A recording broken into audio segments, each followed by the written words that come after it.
প্রিয় দর্শক, বন্দি মানুষকে আপনি যদি একবার মুক্ত করে দেন না, তাহলে তাকে পুনরায় আটকানো কিন্তু ভীষণ কঠিন। আমাদের সবকিছু শিথিল হয়ে গেছে, মানুষ আবার ঘরের বাইরে হয়েছে, কারণ হয়তো জীবিকা এবং তার অফিসের প্রয়োজনে এসেছে। কিন্তু এই যে সবকিছু খুলে দেওয়া, এই খুলে দেওয়ার আগে যদি পরিসংখ্যানটা আমরা একটু বলি, তাহলে কিন্তু দেখতে পাচ্ছি খুলে দেওয়ার আগের পরিসংখ্যান বলছে বাংলাদেশে এই মুহূর্তে করোনায় আক্রান্তের সংখ্যা প্রায় 50,000, মৃতের তালিকা 672 এবং সুস্থ হওয়ার সংখ্যা মাত্র 10,000। এই চিত্র যদি হয় খুলে দেওয়ার আগের, তাহলে আমাদেরকে অপেক্ষা করতে হবে যে খুলে দেওয়ার কদিন পরের চিত্রটা কতখানি ভয়াবহ হবে। আমরা সেই ভয়াবহতার দিকে অপেক্ষা না করে বরং আমরা সচেতন থাকি। আমি সোমা ইসলাম, মেট্রো সেন্টার দ্য পয়েন্টে আজ সকলকে আমন্ত্রণ জানাচ্ছি আজকের অনুষ্ঠান দেখবার জন্য। আর আজ আমাদের আলোচনার বিষয় সুস্থ হবার সংখ্যা 10,000। আমাদের সঙ্গে আজকে আলোচনায় যুক্ত হচ্ছেন সেই সুদূর প্রবাস থেকে, আমেরিকা থেকে প্রবাসের এবং দেশের ভীষণ জনপ্রিয় চিকিৎসক ডক্টর ফেরদৌস খন্দকার। আমাদের সঙ্গে যুক্ত হবেন অধ্যাপক ডক্টর আবু ইউসুফ ফকির, অতিরিক্ত মহাপরিচালক স্বাস্থ্য শিক্ষা অধিদপ্তর। আমাদের সঙ্গে যুক্ত হবেন খন্দকার এনায়েতুল্লাহ, মহাসচিব বাংলাদেশ সড়ক পরিবহন মালিক সমিতি। আমি দর্শক আলোচনা শুরু করছি। আমি প্রথমেই চলে যেতে চাই সুদূর। ধন্যবাদ সোমা আপু।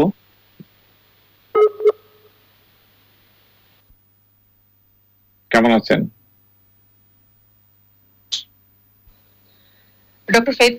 ডক্টর ফেরদৌস? আমায় শোনা যাচ্ছে? হ্যাঁ, শোনা যাচ্ছে আপু।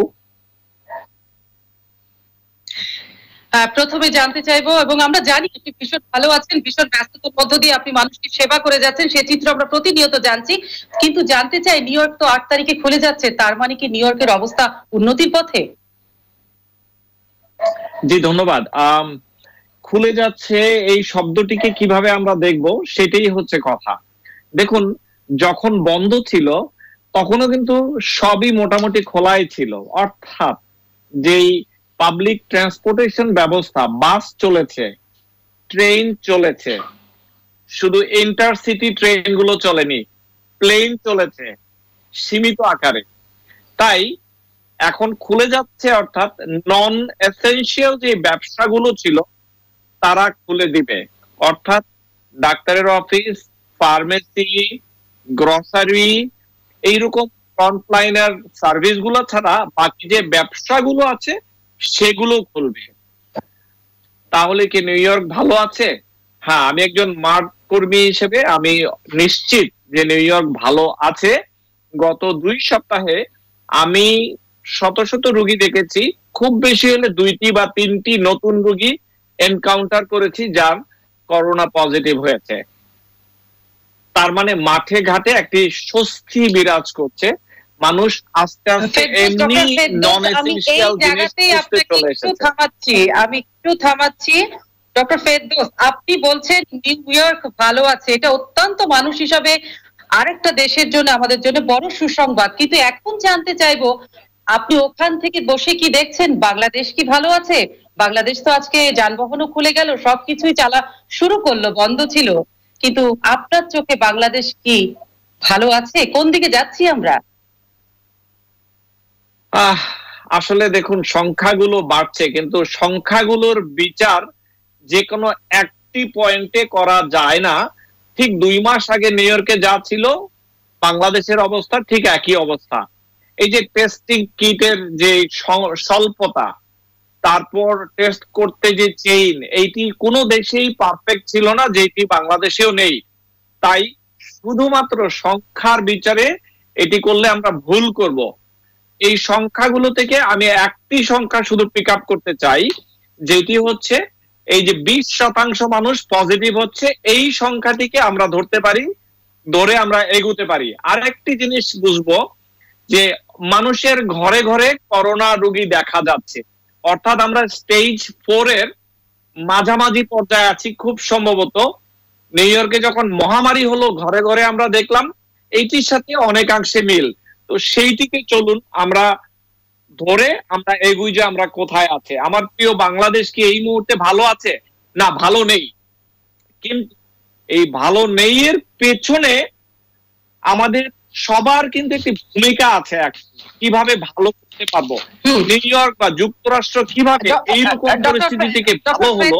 খন্দকার বা আপনার কিংবা আমাদের প্রিয় বাংলাদেশ ভালো নেই, কতটা ভালো নেই আপনি নিশ্চয়ই আমাদের সঙ্গে থাকুন। এবার আমরা কিন্তু স্বাস্থ্য অধিদপ্তরের অতিরিক্ত মহাপরিচালকের কাছে সেই কথাটি শুনবো। আবু ইউসুফ ফকির, আপনি আমায় শুনতে পাচ্ছেন কি? জি, শুনতে পাচ্ছি আপনাকে। প্রবাস থেকে একজন চিকিৎসক বললেন তার প্রিয় বাংলাদেশ ভালো নেই। আপনি তো একজন স্বাস্থ্য অধিদপ্তরের কর্মকর্তা এবং আপনি বলবেন যে আমাদের তো একটু একটু করে গতকাল অফিস খুললো আর যানবাহন সবই খুলে গেল, তাহলে ভয়াবহ কোনো পরিস্থিতির আশঙ্কা কি আপনি করছেন? আমরা আসলে কোন দিকটাতে যাচ্ছি?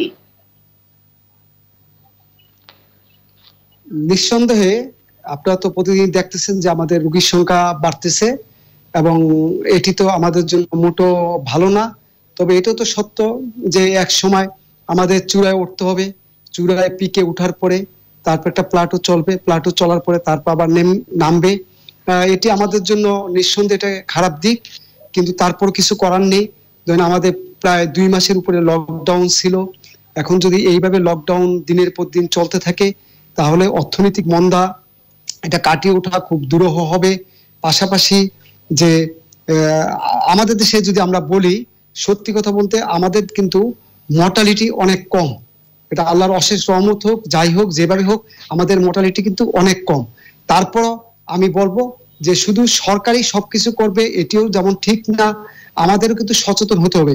আমাদের যখন লকডাউন প্রক্রিয়াটি চলতেছিল তখনই আমি এবং আপনারা মিডিয়ারা দেখেছেন যে অনেক লোকই, বিশেষ করে ইয়াং ছেলেরা মহল্লার ভিতরে মাস্ক ছাড়া চলতেছে এবং বিভিন্ন জায়গায় তারা গল্পগুজব করতেছে, একই সাথে তারা সিগারেট খাচ্ছে এবং এটা যে একটি ভয়াবহ রোগ এটি তাদের মাথায় নেই।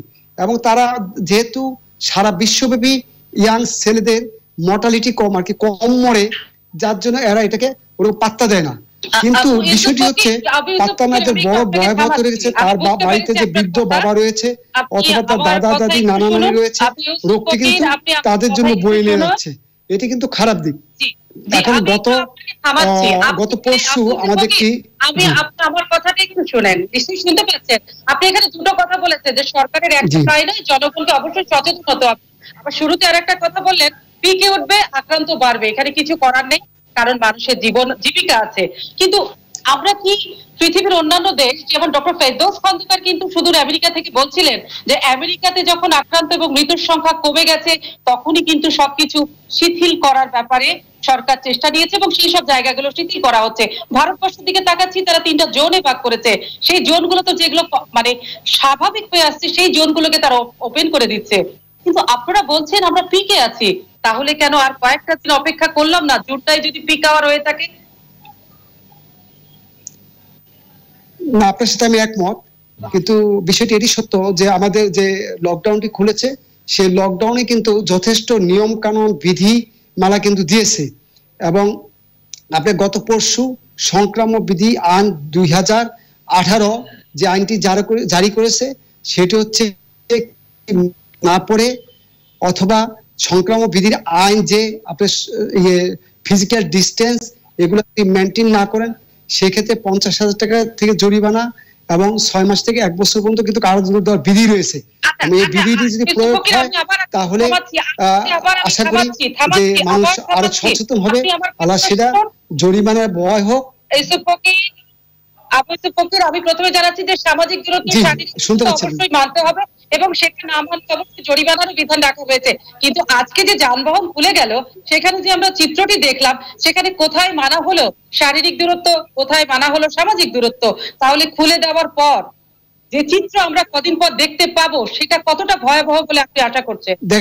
দেখেন না না আমাদের সরকার যে বিধিটি করেছে যে বাসের মধ্যে আপনি সিলেক্টিভ লোক নেবেন, যে ডিস্টেন্স মেনটেন করে, ট্রেনে আপনার টিকিট অর্ধেক টিকিট বিক্রি করা, তারপর লঞ্চগুলোতে অর্ধেক। এখন যদি আমরা সকলে নাম মেনে চলি তাহলে সেই ক্ষেত্রে শুধু যে সরকারি সবকিছু করতে পারবে এটি কিন্তু আশা করা ভুল।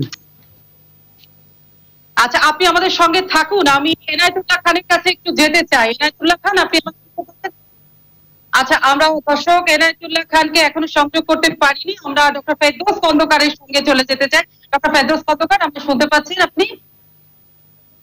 জি, শুনতে পাচ্ছি। আপু ইউসুফ ফকিরের আপনি কতগুলো নিশ্চয়ই শুনেছেন, কিন্তু সেখানে কিন্তু ওনারা নিজেরাই আশঙ্কা করছেন এই দায়িত্বশীল জায়গাতে থেকে যে পিক টাইম আছে, আক্রান্ত সংখ্যা অনেক বেশি বাড়বে। এবং আজকে নিশ্চয়ই আমাদের যে চিত্রটা, যানবাহন চলাচল হয়েছে, কেউ কোনো সামাজিক শারীরিক দূরত্ব মানেনি, এবং আমরা তো বলছি এটা পিক টাইম। তো আপনি কি আমাদেরকে জানাবেন, এইভাবে যেভাবে খুলে দেওয়া হলো সবকিছু, তাহলে সামনের দৃশ্যটা আসলে ডক্টর ফেরদৌস আপনি কি দেখতে পাচ্ছেন? এখান থেকে আমাদের মুক্তিটা আসলে কিভাবে জনগণকে করতে হবে, নিজেকেই নিজেদের? দেখুন, আমি একটি উদাহরণ দেই। একটি ফোড়া, আপনি এটি আস্তে আস্তে পাকার চেষ্টা করছে, আমরা অ্যান্টিবায়োটিক দিচ্ছি। এক সময় দেখা গেল যে আসলে অ্যান্টিবায়োটিক কাজ হচ্ছে না, তখন কি হয়, আমরা ডাক্তাররা এটিকে কেটে দিই অথবা এটিকে ফেটে যাওয়ার সুযোগ করে দিই। এখন এই উদাহরণটি দেখুন, আমরা অনেক চেষ্টা করেছি, 2-2.5 মাস আমরা লকডাউন করেছি, চেষ্টা করেছি, কিন্তু দেখা গেল যে আলটিমেটলি কোনো কাজই হচ্ছে না, মানুষ কথা শুনছেই না। আইন ছিল, আইন আছে, আইন থাকবে। যুক্তরাষ্ট্রের মতো জায়গাতেও যখন বাস ট্রেন চলেছে, এই সাধারণ মানুষ কিন্তু নিজের দায়িত্বটুকু নিয়েছে। বাসে যখন উঠেছে, তারা নিজের দায়িত্বে সেভাবে ডিস্টেন্স মেনটেন করেছে। আর বাস ড্রাইভার যেটি করেছে, যখন দেখেছে ডিস্টেন্স মেনটেন হচ্ছে না, ও বাস বন্ধ করে দিয়ে বসে আছে। তো এখন দেখুন, মানুষ চাইবেই তার গন্তব্যে যাইতে, কিন্তু বাস ড্রাইভার সে টাকা বেশি নিচ্ছে। এখন এটি তার দায়িত্ব ম্যানেজ করা, যে বেশি লোক নিবে কি নিবে না। আইনের প্রতি কঠোর হতে হবে সবাইকেই, এখন এইটি মানতেই হবে। এখন ধরুন লকডাউন আরো 1 মাস করে দিলাম, বাংলাদেশ সরকার বললো আমি আরো 3 সপ্তাহ লকডাউন, কারফিউ। 3 সপ্তাহ একদিনের সময় দেখবেন আমরা ব্যাক টু স্কোয়ার ওয়ানেই আবার হয়তো থাকবো। কোথায় হবে? একটি সময় আমাদেরকে আসতেই হবে বের হয়ে। মানুষ যদি পরিবর্তিত না হয়, আইনগুলোকে যদি কঠোর ভাবে না মানা হয়, আসলে কোনো লাভ হবে না। সোনারল লেটার আমরা বের হবই, তবে হুড়াহুড়ি করে নয়, একটি নির্দিষ্ট নিয়মের মধ্যে। সরকার সুন্দর সুন্দর আইন করে দিয়েছে, নীতিমালা দিয়েছে। আমি মানুষ হিসেবে, আমি বাসের মালিক হিসেবে, আমি বাসের ড্রাইভার হিসেবে, আমি একজন এমপ্লয়ার হিসেবে মানছি কিনা, সেইটি আমার নিজেকে এখন মেক শিওর হতে হবে। আমার কারখানায় যদি 100 জন এমপ্লয়ি থাকে, আগে 8 ঘন্টার শিফট ছিল, আমি এটিকে 24 ঘন্টার শিফট করে দিতে পারি। সেখানে মানুষগুলো হুড়াহুড়ি করে আসবে না, অথবা 100 জনের মধ্যে হয়তো 30 জন কাজ করবে, বাকিদেরকে বলবো তুমি বাড়িতে থাকো, আমি দেখছি। আমাদের সবার একটি রোল আছে এখানে প্লে করার। ডক্টর ফেরদৌস খন্দকার, এই জায়গাটুকুতে আমরা ভুল করে ফেলছি। ডক্টর ফেরদৌস খন্দকার, আপনি আমাদের সঙ্গে থাকুন, আমাদের আরেকজন অতিথি আছেন, আমরা একটু চেষ্টা করবো তাকে আমরা পাই কিনা সংযোগ করতে। খন্দকার ইনায়েতুল্লাহ, আপনি আমায় শুনতে পাচ্ছেন?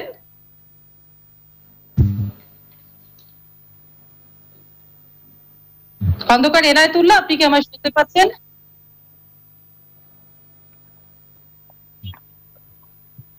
দর্শক দুঃখিত, আমরা তার সাথে একটু যোগাযোগ করতে পারিনি। ডক্টর ফেরদৌস খন্দকার, আপনি আমায় শুনতে পাচ্ছেন?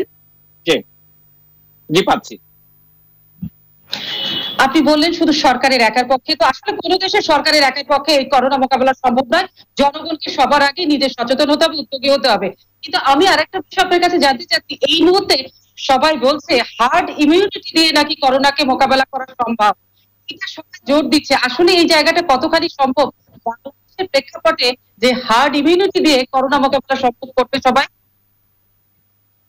আচ্ছা, আমি বলি, হার্ড ইমিউনিটি আমার কাছে মনে হচ্ছে একটি বাস্তবিক অবস্থার দিকে যাচ্ছি। আমরা কিভাবে যাচ্ছি শুনুন, আমাদের এই ছোট ছোট ঢেউগুলো 2.5 মাস 3 মাস ধরে চলছে। আমরা অ্যান্টিবডি টেস্ট করলে প্রকৃত চিত্রটি পেতাম। নিউ ইয়র্কের কথা বলি, শুনুন, প্রথম দিকে দেখা যাচ্ছিল যে 20 থেকে 22% মানুষ টেস্টে পজিটিভ এসেছে, কিন্তু বাস্তবিকভাবে আমরা কমিউনিটিতে দেখেছি এটা 40 থেকে 45% এসে গিয়েছে। অর্থাৎ নিউ ইয়র্কে খুব সম্ভবত আমরা হার্ড ইমিউনিটির কাছাকাছি আছি, যেই কারণে আমরা এখন নতুন সংক্রমণ দেখছি কম, মানুষ বের হয়ে আসতে সাহসগুলো পাচ্ছে। বাংলাদেশের ক্ষেত্রে এইটি সম্ভব, কিন্তু এই যে অ্যান্টিবডি টেস্টিং এইটি ম্যাসিভ আকারে করা শুরু করতে হবে, সেটি যেভাবেই হোক করতে হবে, তারপরে এইটি নিয়ে সম্ভব। কিন্তু এই যে ফোড়ার কথা বললাম, এই ফোড়াটিকে ফেটে যেতে সুযোগ করে দিতে হবে। আমরা চাপিয়ে রাখছি, তখন হয়তো দেখা যাবে যে এই ফোড়াটি রক্তে ঢুকে গিয়েছে, তখন কি করবেন? আমরা নিয়ম মানছি আবার মানছি না, তাতে কিন্তু ম্যাসিভ আকারে কমিউনিটিতে ঢুকে গেল। এইটি সময়ের সাথে আমরা আসলে বলতে পারবো যে কোন দিকে যাচ্ছে। কিন্তু এই মুহূর্তে আমি যদি মনে করি, জি আপনি বলছিলেন, আপনি শেষ করুন। এই মুহূর্তে আমি মনে করি যে আমরা প্রতিটি মানুষ এবং প্রতিটি পরিবার যদি আমাদের যে দৈনন্দিন চলাফেরাগুলোকে নিয়ন্ত্রণ করতে না পারি, তাহলে কিন্তু আমরা একটি ম্যাসিভ ডিজাস্টারে ঢুকবো। দায়িত্ব আমাদের প্রতি ইন্ডিভিজুয়ালের উপরে এখন এই মুহূর্তে। আর সবচেয়ে বড় কথা আরেকটি যেটা আপনার কাছে জানতে চাই, যে আমাদের যেহেতু অর্থনীতি বিরাট বড় একটা হোঁচট খেয়েছে, একদম অর্থনীতি রোড ম্যাপটাকে নতুন করে নিশ্চয়ই সকলে আবার সাজাচ্ছেন সরকার থেকে অর্থনীতিবিদরা, কিন্তু এই মুহূর্তে এসে যেহেতু সবকিছু শিথিল করা হলো, কিন্তু সেইখানে আগামী দিনের মানুষকে যে আক্রান্তের সংখ্যাগুলো, টেস্ট বাড়ানো কতখানি জরুরি, এবং এই মুহূর্তে বাংলাদেশে কতখানি টেস্ট বেড়েছে এবং আক্রান্তের সংখ্যা যে হারে প্রতিদিন বাড়ছে, সেটা কি আপনাকে আশঙ্কায় ফেলছে কিনা, আর এখান থেকে মুক্তির জন্য আমাদের আসলে এই মুহূর্তে কি করা উচিত? ধন্যবাদ। প্রথমে আসুন টেস্টিং এর কথা বলি। প্র্যাকটিক্যালি যুক্তরাষ্ট্রের মতো জায়গায় টেস্টিং অ্যাভেলেবেল করতে তাদের 2 মাস লেগেছে, 1.5 থেকে 2 মাস। তাহলে আমাদের বাংলাদেশের কিভাবে টেস্টিং সেভাবে অ্যাভেলেবল করতে পারবেন? প্র্যাকটিক্যালি সম্ভব নয়। একটি টেস্টিং মেশিনের দাম হয়তো 4.5 কোটি টাকা। আজকে যদি অর্ডার করেন, এটি ঠিক 3 মাস পরে অ্যাভেলেবল হবে। 3 মাস পরে কিন্তু করোনা কোথায় থাকবে আপনারা জানেন না।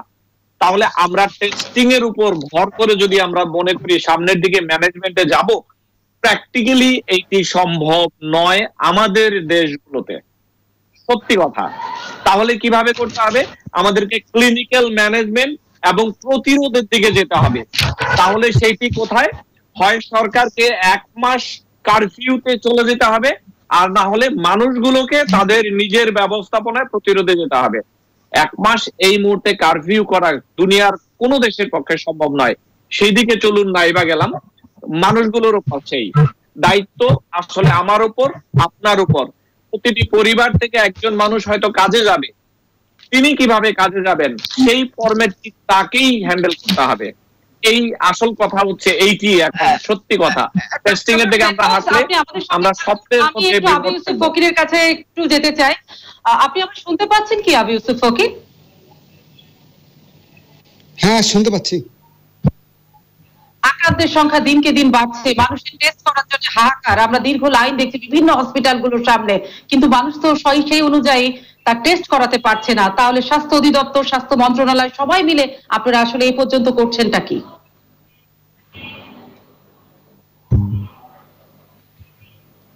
এখন সত্যি কথা বলতে যে ফেরদৌস ভাইয়ের সাথে আমি একমত।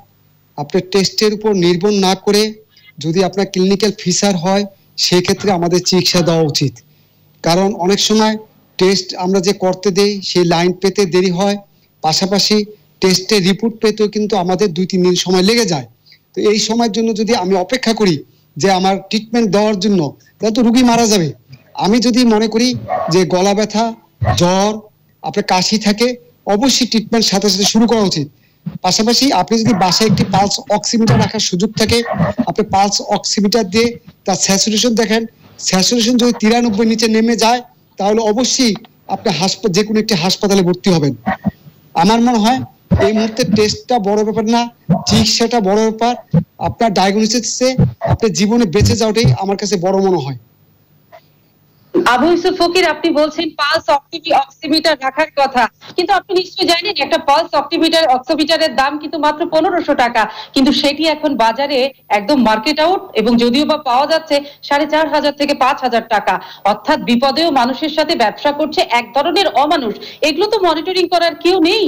কিন্তু সবচেয়ে বড় কথা, আপনাদেরকে আমরা নিয়মিতই দেখছি ব্রিফিং করছেন, অর্থাৎ আমরা প্রতিদিন দেখছি আপনারা আক্রান্ত মৃতের তালিকা বলে যাচ্ছে স্বাস্থ্য অধিদপ্তর থেকে, কিন্তু আপনারা আসলে চিকিৎসা এবং সমন্বয়ে এ পর্যন্ত কতখানি সফল হয়েছেন বলুন? সত্যি কথা বলতে আমি এটা বিফল বলবো না, যে আমি বলবো এটা সত্যি কথা ঠিকই আছে। কারণ যে বিশ্বের আপনি অন্য দেশে যদি দেখেন, আপনি যুক্তরাষ্ট্র দেখেন, আপনি ফ্রান্স দেখেন, ইটালি দেখেন, যেখানে মানুষ বাসায় পড়ে মরেছিল, আমাদের দেশে কিন্তু সেই চিত্রটি হয়নি। আমাদের দেশে কিন্তু এখনো ভালো সার্ভিস পাচ্ছে, এখনো হাসপাতালে চাইলে একটি রোগী কিন্তু ভর্তি করাইতে পারছি আমরা।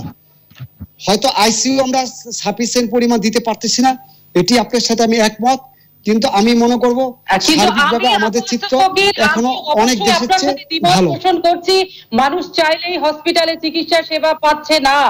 আমি আপনার সাথে অবশ্যই জোর গলা এটাতে আমি দ্বিমত জানাচ্ছি আপনার এই বক্তব্যে, কারণ সাধারণ মানুষের ভীষণ হাহাকার, খুব হাহাকার। তারা কেউ চিকিৎসা পাচ্ছে না, পাচ্ছে যারা সৌভাগ্যক্রমে পেয়ে গেছেন, কিন্তু যারা পাচ্ছে না আসলেই পাচ্ছে না। এরকম ভুরি ভুরি দৃষ্টান্ত আমাদের কাছে যেমন আছে, আপনাদের কাছেও সে তালিকা আছে। আপনি থাকুন আমাদের সঙ্গে। আমি ডক্টর ফেরদৌস খন্দকার আপনার কাছে যেতে চাই। শুনতে পাচ্ছেন আমাকে?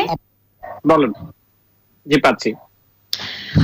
সবাই বলছে পিক টাইম, অর্থাৎ আক্রান্তের যে সংখ্যাটা প্রতিদিনই বাড়ছে, সেটাকে কি আপনি বলবেন যে বাংলাদেশ এখন একটা পিক টাইমের মধ্যে ঢুকেছে, নাকি সামনে পিক টাইম? আসলে আমরা অন্ধকারে আছি, কিছু জানি না। আমি যদি গ্রাফ দেখেন, গ্রাফের একদম পিকের খুব কাছাকাছি আছি, মনে হচ্ছে আমরা 5 থেকে 6 দিন পেছনে আছি, এটি আমার মনে হচ্ছে, অথবা জাস্ট পার করছি আমরা। তাহলে কি করা উচিত এই মুহূর্তে? আমি মনে করি যে স্বাস্থ্য ব্যবস্থাপনার দিক থেকে আমাদেরকে আরেকটু মানবিক হতে হবে। ধরুন এই যে সামাজিক ভাবে এই যে বাসগুলো ছেড়ে দেওয়া হলো, ঠিক আছে, নো প্রবলেম, এটি প্রয়োজনের দাবি, কোনো অসুবিধা নেই, কিন্তু বাসের মালিকদের এখানে একটু মানবিক চলতো। ধরুন একটি বাস চালাতে সারাদিনে 3000 টাকা, কয়জন প্যাসেঞ্জার উঠলে তাদের 3000 টাকা হয়, সেইটি বিবেচনা করে ভাড়াটুকু সেইভাবে রাখা যায় যেত কিনা। আমি নিশ্চিত বাংলাদেশ সরকারও এই ব্যাপারে, বিআরটিসির ব্যাপারেও এইভাবে করতে পারে, যেটি বহির্বিশ্বে করা হয়েছে, যে এই সময়টুকুতে পাবলিক ট্রান্সপোর্টেশন তারা ফ্রি করে দিয়েছিল। কিন্তু এটির একটি ডাউন সাইড আছে, যে পাবলিক ট্রান্সপোর্টেশন ফ্রি করলে মানুষ অযাচিত ভাবে বের হয়ে আসবে, সেইটিও একটি চিন্তা করতে হবে মাথায়। এখন স্বাস্থ্য ব্যবস্থাপনায় যেটি আমি এই মুহূর্তে বিশ্বাস করি, 64টি জেলায় 64টি ফিল্ড হাসপাতাল করে দিন, আউটডোর ম্যানেজমেন্ট, সেখানে আসবে রোগী, ডাক্তার দেখাবে, বাড়িতে চলে যাবে, অল্প কিছু 5% মানুষ যারা হাসপাতালে চলে যাবে। যেটিতে সমস্যা হচ্ছে যে আউটডোরে আমরা ডাক্তার সাহেবদেরকে ইন্টিগ্রেট করতে পারছি না সমাজের সাথে। তাই একটি বড় অংশ যে একজন ডাক্তারের সাথে কথা বলবে, সেই জায়গাটুকুতে আমার মনে হয় একটু ডিসকানেকশন আছে বলে আমি বিশ্বাস করি। তাই এরকম ছোট ছোট ফিল্ড হাসপাতাল প্রতিটি জেলা শহরে যদি করা যেত ওপেন 24 ঘন্টা, তাহলে মানুষগুলো অ্যাটলিস্ট কনসালটেশনের একটি জায়গা পেত। সেইখানে আমি মনে করি বেসরকারি যারা উদ্যোক্তা আছেন তারা এগিয়ে আসতে পারে। সরকার তাদের অংশ করছে, আমরা বেসরকারি ভাবে চলুন এগিয়ে আসছি। দেখবেন এই যে এইটি একটি হয়তো আগামী 1 মাস এই মহামারীর মতো থাকবে, তারপর আমরা নিশ্চিত এখান থেকে আমরা বের হয়ে আসতে পারবো। সবাই মানবিক ভাবে এগিয়ে আসতে হবে এই জায়গাটুকুতে। ডক্টর ফেরদৌস, এতক্ষণ তো আপনি আমাদের দেশের কথা বললেন, যে দেশ আপনারও ছেড়ে যাওয়া দেশ, কিন্তু এখন আমি যদি জানতে চাই আমেরিকার কথা, আমেরিকাতে যে বিভিন্ন স্টেটে যে আন্দোলন চলছে, যে একটা হত্যাকাণ্ডকে ঘিরে, সেই হত্যাকাণ্ডের উত্তল এখন আমেরিকা, কিন্তু এই যে বিক্ষোভ চলছে, এই বিক্ষোভে কি সংক্রমণের প্রভাবটা বাড়বে কিনা, কিংবা সংক্রমণ আরো বাড়বে কিনা, সেই বিষয়ে কি একটু আমাদেরকে বলবেন? যে এখন সবচেয়ে বড় কথা এই করোনার সময় যে উত্তাল অবস্থা। জি, এখানে বিক্ষোভের পরে এই শহরগুলোতে বাড়ার আশঙ্কা দেখা দিয়েছে, এটি সত্য। আসলে মানুষ সাধারণভাবে প্রথম দিকে দেখুন বলা হয়েছিল মাস্ক এবং গ্লাভস মাস্ট, এখন বলা হচ্ছে মাস্ক ইজ 90% ক্ষেত্রে দায়ী। সো দেখুন, যখন এই একটি সাধারণ চিন্তায় চলে আসলো, শুধু মাস্ক ব্যবহার করুন, দূরত্ব বজায় রাখুন, অনেক কাজ সহজ হয়ে গেছে। আমরা এইটিও করছি না। এই যে বিভিন্ন স্টেটে যে অসহিষ্ণুতা, সেইটির মাধ্যমে বাড়বে। আবার অনেক স্টেটে দেখুন সুইমিং পুলে পার্টি শুরু হয়ে গেছে, অনেক স্টেটে বিচগুলোতে পার্টি শুরু হয়ে গেছে। এই যে দায়িত্বহীনতা, আপনি প্রোটেস্ট করেন কিন্তু আপনি মাস্কটি রাখুন, আপনি বিচে যান, মাস্কটি রাখুন, আপনি পুলে যান, মাস্ক। এই ছোট ছোট জিনিসগুলোর কারণেই কিন্তু আমরা সমাজের অবস্থাকে খারাপ করছি। সিম্পল একটি মাস্ক জীবন বাঁচাচ্ছে, আমরা এটাই রাজি নই। আমাদের সঙ্গে থাকেন, আগামী 24 কাছে যেতে চাই। আবু ইউসুফ, আমায় শুনতে পাচ্ছেন আপনি? হ্যাঁ, শুনতে পাচ্ছি আপনাকে। আপনার কাছে তো অবশ্যই জানতে চাইবো, শেষের দিকে আমরা চলে এসেছি, যে সবকিছু যখন একটু করে খুলে গেল তখন তো নিশ্চয়ই সামনের দিনগুলোতে আক্রান্তের সংখ্যা বেড়ে যাবে। তো সেই দিকটাকে বিবেচনায় রেখে আপনারা কোন দিকটাকে সবচেয়ে বেশি এখন জোর দিচ্ছেন মানুষকে বাঁচানোর জন্য? সেই দিকটাকে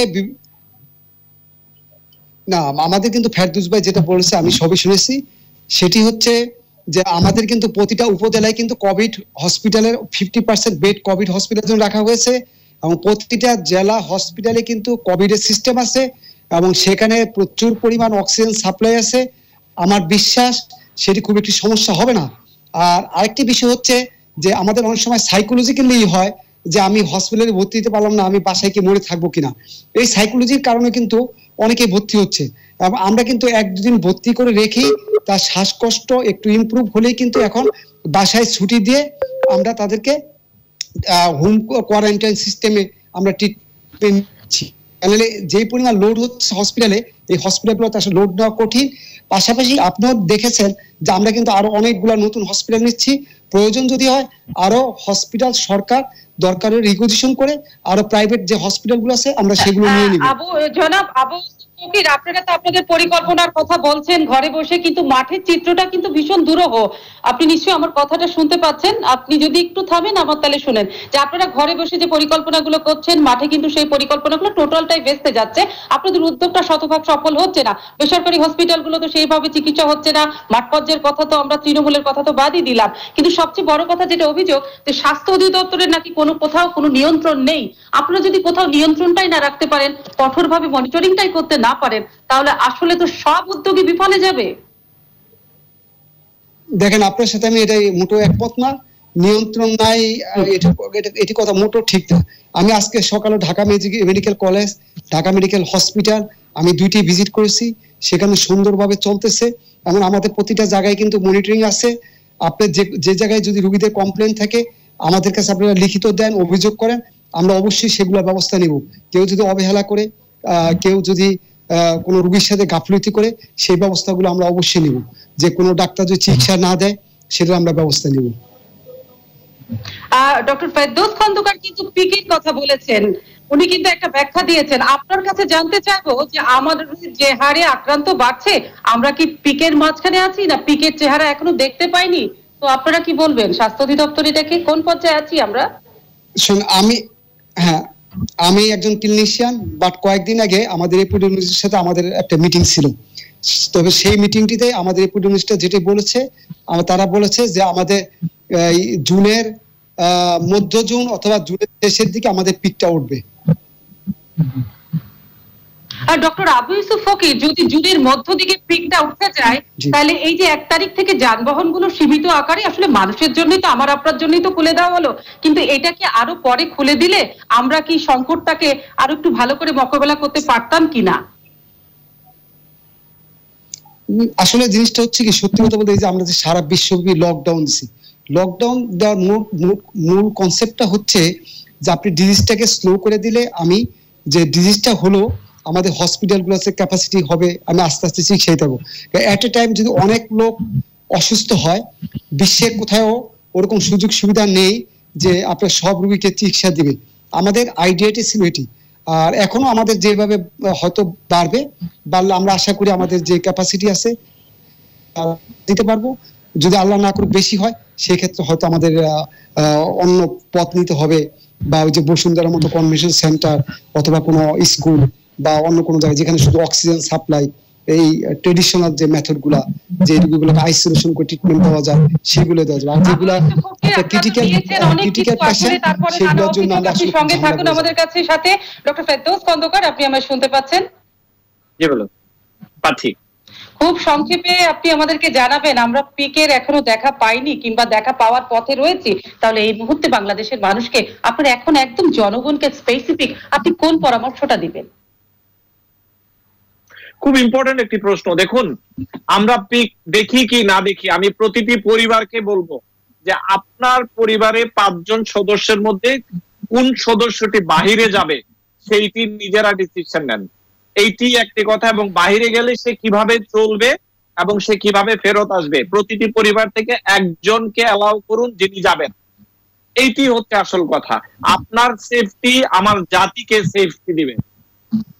আগামী 3 সপ্তাহ আপনার পরিবার কিরকম বিহেভ করবে সেটির উপর নির্ভর করবে আমরা কিভাবে এই সময়টুকু পার করব। আসুন আমরা সেইভাবে চলি, সেইভাবে রক্ষা করি এই জাতিকে। অসংখ্য ধন্যবাদ ডক্টর ফেরদৌস খন্দকার আমাদের সঙ্গে সংযুক্ত হবার জন্য, এবং আবু ইউসুফ ফকির আপনাকে আরো একবার ধন্যবাদ জানিয়ে প্রিয় দর্শক, আমি আজকের মেট্রোসিম টু দ্য পয়েন্ট থেকে বিদায় নিব। বিদায় নেবার আগে শুধু আবারও বলবো, এতক্ষণ আমাদের সম্মানিত বিজ্ঞ দুজন আলোচকের আলোচনা আপনারা নিশ্চয়ই শুনেছেন, এবং সতর্কতাগুলো কি কি নিতে হবে সেটা এতক্ষণে বুঝে গেছেন। নতুন করে আর বোঝাবার কিছু নেই। আমাদেরকে বাঁচানোর দায়িত্ব পাড়া প্রতিবেশী এসে নিবে না, আমাদেরকেই নিতে হবে। আমি আজকের মতো বিদায় নিলাম।